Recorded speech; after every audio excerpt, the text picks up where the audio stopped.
La Voix des métiers, les podcasts de l'orientation. S'habiller, manger, écrire, jouer ou encore cuisiner. Tous ces gestes de la vie quotidienne peuvent se révéler pour certains et certaines de véritables défis.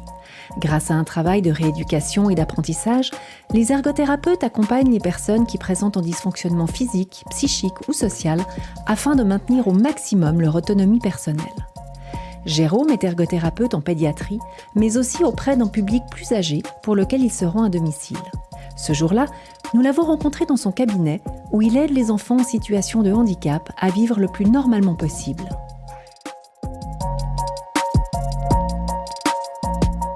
On se fait des passes. Si la balle arrive à droite, tu tapes avec la main droite. Si la balle arrive à gauche, super. Et la droite, toucher 3 fois la balle.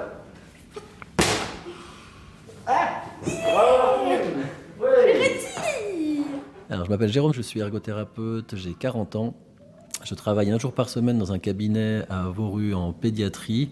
Et le reste de la semaine, j'interviens directement à domicile chez des personnes principalement avec des pathologies neurologiques et également certains enfants avec des maladies neurologiques. Alors, un ergothérapeute, c'est une personne qui va, grâce à des techniques de rééducation, grâce à des aménagements de moyens auxiliaires, des aménagements de domicile, qui va essayer d'améliorer ou en tout cas de maintenir pour les personnes qui ont des pathologies dégénératives une qualité de vie, d'essayer de leur proposer des solutions pour leur permettre d'être le plus possible indépendants dans leurs activités quotidiennes et ou autonomes, donc que les gens puissent à la fois faire leurs activités si c'est possible eux-mêmes, ou qu'ils puissent au moins gérer, organiser et décider de comment ils vont faire leurs activités. Alors l'ergothérapeute travaille avec tout type de personnes, ça va du petit enfant jusqu'à la personne âgée, ça va du domaine de la psychiatrie à la santé physique, ça va du domicile au cabinet, dans les hôpitaux, les centres de rééducation, mais également dans tous les lieux de vie, ça veut dire aussi le milieu carcéral, les hôpitaux psychiatriques et tous les centres de vie.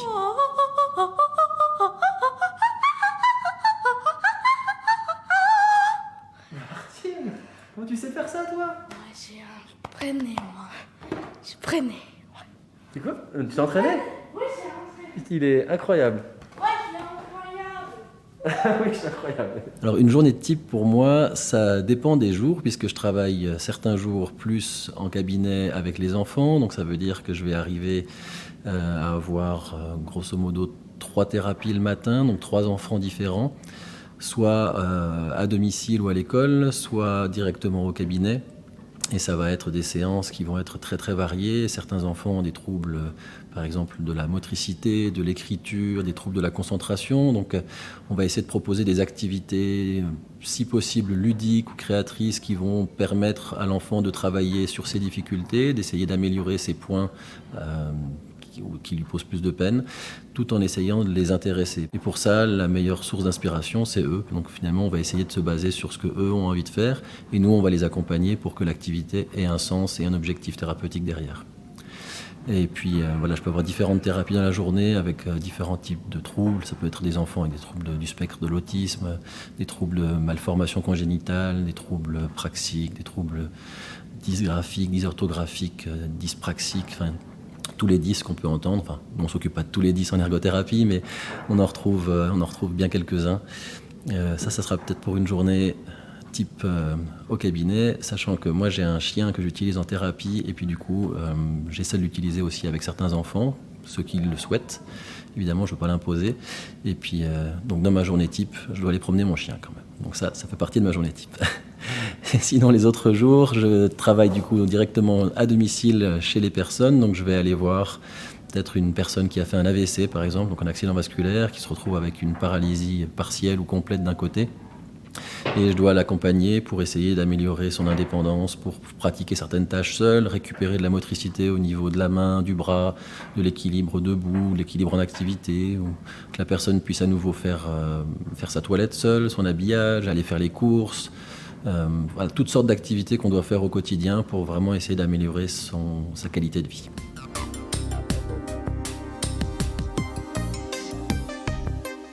J'ai pas mal cogité dans mes dernières années de scolarité obligatoire parce que je savais pas très bien ce que je voulais faire de ma vie. Une chose était sûre, c'est que je voulais servir à quelque chose, en tout cas avoir l'impression de servir à quelque chose, d'aider les gens, donc travailler quelque chose entre le médical et le social. Et ce qui me motive le matin, c'est que j'essaye vraiment d'apporter le plus possible des solutions positives aux gens, de leur amener une plus-value lorsque je viens ou lorsque je pratique une thérapie. Et puis surtout, la journée est très très variée. Je pense qu'on n'a pas 2 journées pareilles et puis pas 2 activités pareilles, puisqu'on a affaire à différentes personnes avec différents besoins. Et voilà, moi j'ai absolument besoin d'avoir quelque chose qui ne soit pas monotone, monocorde, et puis j'ai besoin de variété et puis de voir une évolution. Ce qu'on dit le plus souvent quand même pour l'ergothérapie, c'est qu'il faut avoir vraiment une qualité de créativité. Il faut quand même, ça ne veut pas dire être un artiste, mais ça veut dire être capable d'innover, de varier, de trouver des solutions qui n'existent pas forcément dans le commerce, de trouver des activités qui vont stimuler les gens, mais qui sont quand même ciblées sur leur objectif à travailler. Il faut principalement de la créativité, mais évidemment, il y a bien d'autres qualités qu'il faut essayer de développer. Tout ce qui est justement dans le relationnel, un peu d'empathie quand même, ça c'est un minimum indispensable. Et puis, mais principalement la créativité quand même.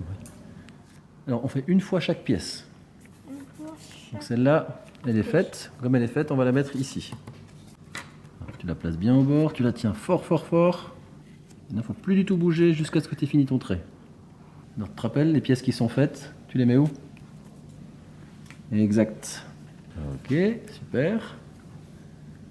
Ah, tu as pensé, bravo.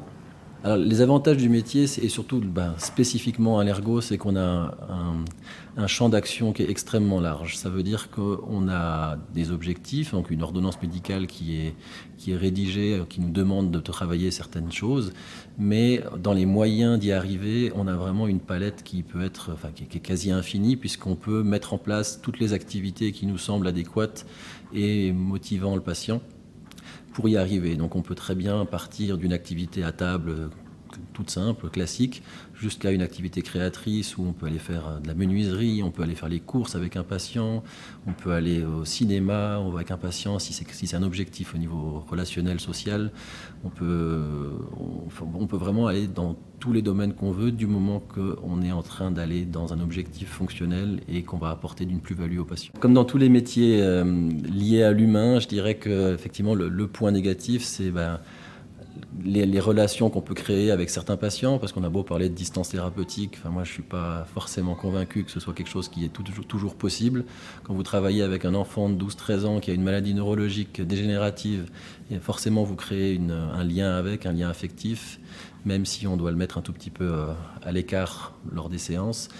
Mais si vous voyez que la pathologie s'aggrave, si vous voyez qu'une personne est en train de se dégrader, ou vous avez forcément des accompagnements de fin de vie, il faut encaisser tout ça. Ça s'apprend aussi avec les années, mais c'est clair que c'est quelque chose qui doit se gérer, quoi.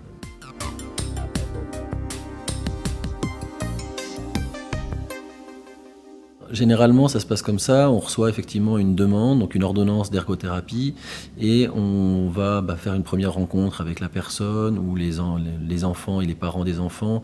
Et en fonction de ce qu'on observe et de ce qu'on entend, on va préparer d'abord une sorte de bilan. Donc on va faire toute une série d'examens, un panel d'examens qu'on juge pertinent à ce moment-là pour essayer d'objectiver certains troubles, certaines difficultés.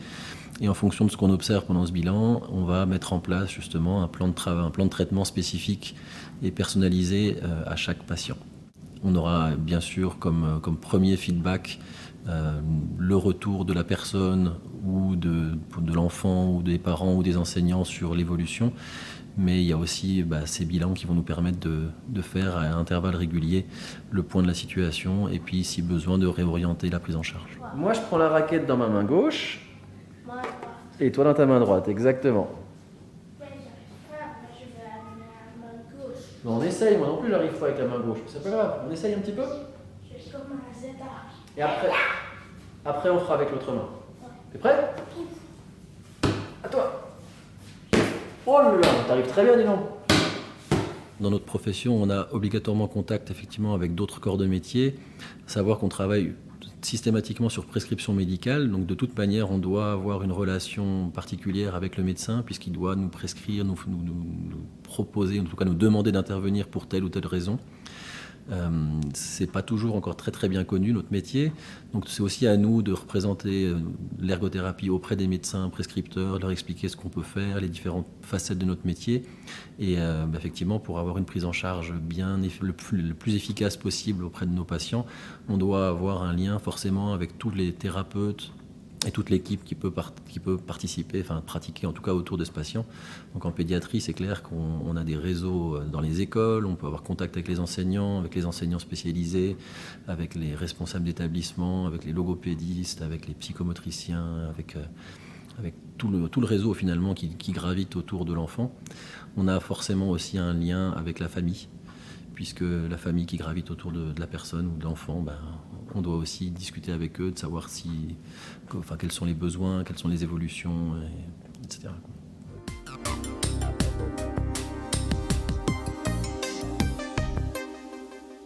Alors l'avenir de la profession, il semble plutôt radieux, heureusement et malheureusement. Ça veut dire qu'il y a pas mal de monde qui en a besoin, donc ce qui n'est pas forcément positif. Mais par contre, effectivement, pour notre profession, il y a énormément d'offres d'emploi, donc il y a beaucoup de postes qui se créent, que ce soit dans les centres ou même des cabinets indépendants qui s'agrandissent ou des gens qui s'installent de plus en plus en indépendant, et ça dans toutes les classes d'âge. Donc avec tout type de pathologie, il y a vraiment énormément de demandes. Donc je pense qu'on va continuer aussi à développer toutes sortes d'outils entre guillemets pour accompagner les gens le mieux possible. Et je pense que la profession va encore se développer et bien se développer pour les années à venir. Ouais. Si vous souhaitez faire découvrir cet entretien, n'hésitez pas à le partager. Merci d'avoir écouté La Voix des métiers, un podcast produit par l'Office d'orientation scolaire et professionnelle de l'État de Vaud. Vous pouvez retrouver tous les épisodes sur le site zoom-vd.ch et sur les différentes plateformes de streaming.